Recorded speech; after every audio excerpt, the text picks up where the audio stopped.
বঙ্গোপসাগরের কোল ঘেঁষে চিরসবুজ বাংলাদেশ, সাগর জুড়ে অপার সম্পদ আর সম্ভাবনার হাতছানি।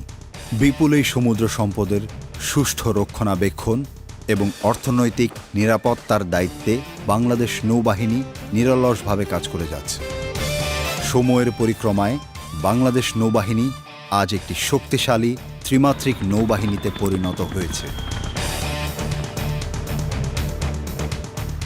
নৌবাহিনীতে সংযোজিত হয়েছে আধুনিক প্রযুক্তি সম্বলিত যুদ্ধ জাহাজ, submarine, helicopter, maritime patrol aircraft এবং নৌ কমান্ডো ও ডুবুরিদের নিয়ে গঠিত সোয়ার্ডস।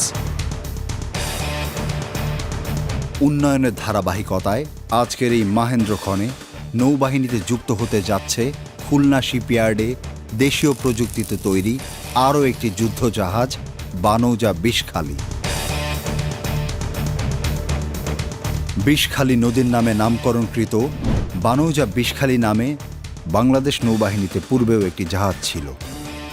জাহাজটি 1978 সালে কমিশনিংয়ের পর থেকে দীর্ঘ 36 বছর বাংলাদেশ নৌবাহিনীর সকল অপারেশনাল কর্মকাণ্ড পরিচালনা করে। পরবর্তীতে জাহাজটিকে 20 মে 2014 বাংলাদেশ নৌবাহিনী থেকে ডিকমিশন করা হয়। গত 2রা ডিসেম্বর 2019 খুলনা শিপইয়ার্ডে কিল লেইংয়ের মাধ্যমে নবনির্মিত যুদ্ধ জাহাজ বানৌজা বিষখালীর নির্মাণ কাজ শুরু হয়। নির্মাণ কাজ শেষে 22 নভেম্বর 2023 জাহাজটি বাংলাদেশ নৌবাহিনীর নিকট হস্তান্তর করা হয়। আজ বানৌজা বিষখালী 41তম পেট্রোল ক্রাফট স্কোয়াড্রনের একটি জাহাজ হিসেবে কমিশন লাভ করতে যাচ্ছে। 51.65 মিটার দৈর্ঘ্য এবং 7.5 মিটার প্রস্থের এই জাহাজটি ঘণ্টায় সর্বোচ্চ 21 নটিক্যাল মাইল বেগে চলতে সক্ষম। যুদ্ধ জাহাজটিতে একটি 40-60 মিলিমিটার বফর গান ও দুটি 12.7 মিলিমিটার হেভি মেশিন গান রয়েছে। জাহাজটিতে রয়েছে দুটি V type 4 stroke main engine ও দুটি ইনলাইন 4 স্ট্রোক ডিজেল জেনারেটর।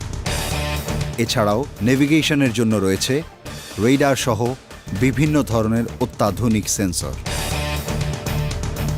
জাহাজটি দেশের দক্ষিণাঞ্চলের ম্যানগ্রোভ বনভূমি সুন্দরবনের সুরক্ষা সহ দেশের বিশাল জলসীমার নিরাপত্তা নিশ্চিত, সমুদ্র সম্পদ রক্ষা ও বাণিজ্যিক জাহাজের নিরাপদ যাতায়াত এবং মৎস্য সম্পদের সুরক্ষায় গুরুত্বপূর্ণ ভূমিকা রাখবে।